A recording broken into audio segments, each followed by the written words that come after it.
Құрметті көрермендер, ардақты ағайындар, биыл енді міне рухани жаңғыру деп жатырмыз. Еліміздің астанамыздың 20 жылдығы. Жалпы енді қазақ дәстүрге байымыз, салт дәстүрге байымыз, ырымға байымыз. Бірақ кейбір дәстүрлер уақыт өткен сайын ба бір орындары өзгеріп, қазір бір басқаша пайдаланып жүрген секілдіміз. Менің ойымша. Басқаша пайдаланып жүрген секілдіміз. Түсінігін басқаша қылып пайдаланып жүрік. Ауыстырып алып жатырық па, сондай бір ой бар. Мысалы, мен сіздерге айтайын, мынандай бір ырым бар, дәстүр ғой. Дастарханда отырған кезде бір элементарны қойдың басын алып келген кезде баршамыз білеміз, кімге ұсынып жатады? Халық өз бір-бірінен ішінен сұрап, кімнің папасы жоқ, соған беріп атады. Бастың өзін, кім папасы жоқ деп, бір түрлі ғой деймін де. Өз алдыңа бас келген кезде бір әкең есіңе түсіп кетеді. Бір жақында бір қонақтыққа бардық, бір бас бір столда айналып шықты. Мен папам бар, мен папам бар, мен папам бар, папам бар, папам бар деп жаңа. Мен айтамын да, не болды бас ұстасаң? Ода тұрған не бар деймін да. Бас ұстап отырсаң, папаң звондамайды ғой саған. Балам, сен что-то басымы жеп жатқан жоқсың ба? Что-то давлением көтеріліп отыр, осы бар ғой.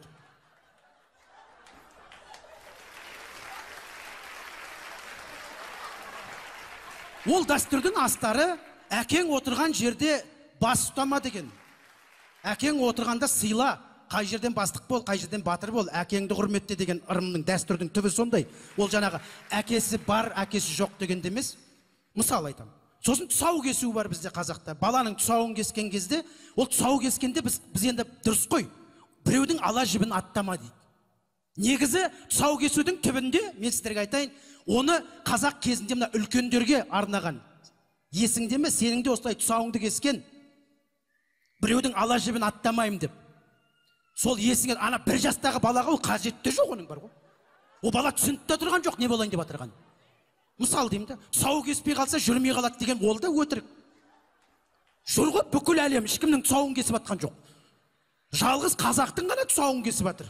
Наоборот, солар қатты жүгіреді, жақсы ойнайды, біздікілер наоборот ойнай алмай, жүгіре алмаймыз, құлап сүрініп, жүргіміз келмейді, ерінеміз. Бір көшеде жүгіріп жүрген қазақ көрмейсің, осы тұсауы кесілді ғой деп. Европаның футбол ойнағанын көрсең, солардың біреуін тұсауын кесіп атқан жоқ бар ғой. Бізде деймді тұсауын кесіп аламыз да жаңағы жүрмейді деген ырым дейміз. Ол енді былай қарап отырсаң үлкендерге арналған.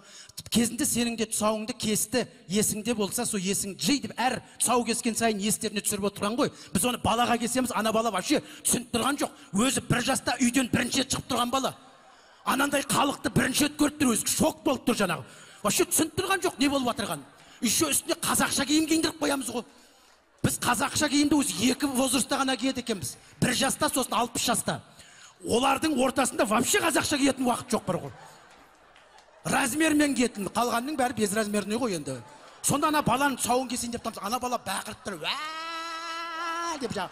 Ана баланың тұсауын кесеміз, қолынан жетіктеп сүйрейміз ана баланы жаңағы. Еще ана басын алып келеміз, домбыра, ақша, кітап, тағы бірден оқып қоямыз. Ал таңда, не таңдайды екен, не таңдайды екен деп. Ана бала мамасын іздеп жатыр, какой там ана домбыра жаңағы. Деп не таңдайды?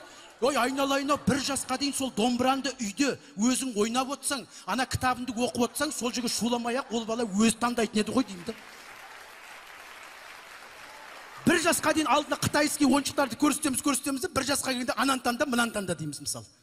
Ал мысалы сол дұрыс баланың тәрбиесі бізге есімізге салады. Бірақ сол тұсау кесу рәсімін менің ойымша, мен сіздерге айтайын, қай уақытта пайдалану керек? Қазір пайдалану керек. Өскен кезде. Рухани жаңғыру ғой. Мысалы тұсау кесерді былай қылу керек. Қалаға, бір ауданға, облысқа, бір әкім болып келіп жатырған азаматтарға пайдалану керек.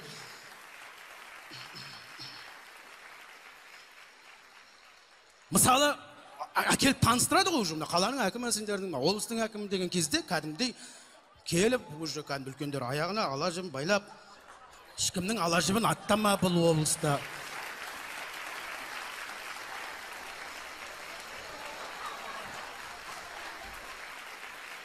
Алдына ақ жолын жайып, или там кім қай партиядан нұр жол жай, енді кім біледі енді. Сосын тұсауын кесіп, батасын беріп, соның үстімен жүргізіп, ана басында домбыра ақшаның орнына сол ауданның бюджетін қойып қой.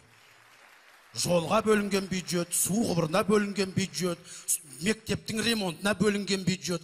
Бәрі қарап отырады, не таңдайды екен деп жаңа. Ол өзі бейт қарап тұрады да, жаңағы енді любой жол таңдайды ғой негізі жаңағы. Біреуін таңдайды, халық шулайды. О, жол жөнделетін болды, қошеметтеріңіз, әкіміміз жол дұрыстайтын болды. Бітті, ешкім қорықпайды, ешкімнің ала жібін аттамаймын деп уәде берді. Алды, салатын біледі.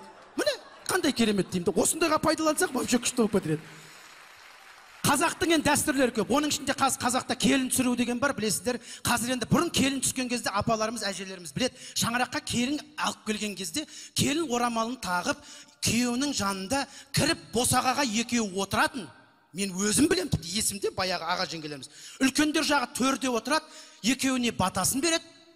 Бітті, ақырын шығып, қыз келін өзінің жұмысына, жігіт өзінің жұмысына кетеді. Қыздың үлкендері, ұлдың үлкендері өздері дастархан басында батасын беріп, тілегін айтып сөйтіп отыратын.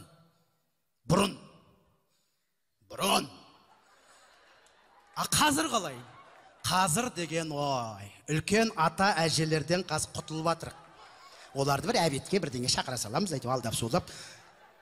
Қазір шаңыраққа келін келе жатқан кезде мен представлять етемін ғой өзім, бір келін емес, ана ресторанның ішінің оформлениясы бәрін күшті да, қарап тұрсаң бір Клеопатра кіріп кетірген секілді ғой кән.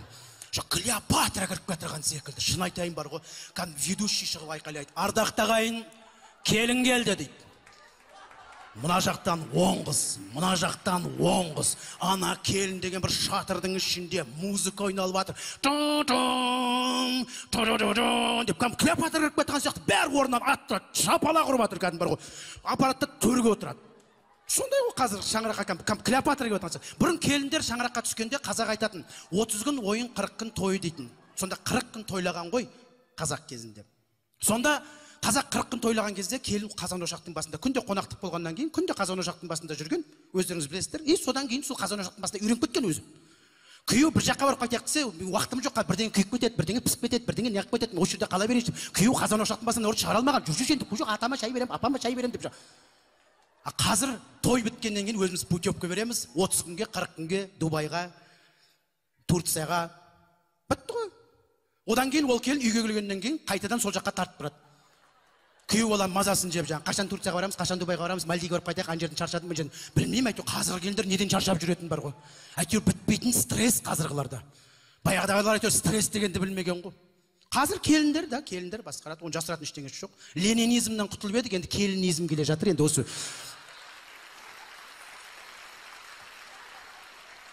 Сондықтан да дәстүрдің озығы бар, тозығы бар дейді. Сол дәстүрді бұрмаламай, әр дәстүрді орнымен қолданып жүрсек, қазақ деген халық ешқашан өшпейді ағайын. Рахмет, мереке құтты болсын.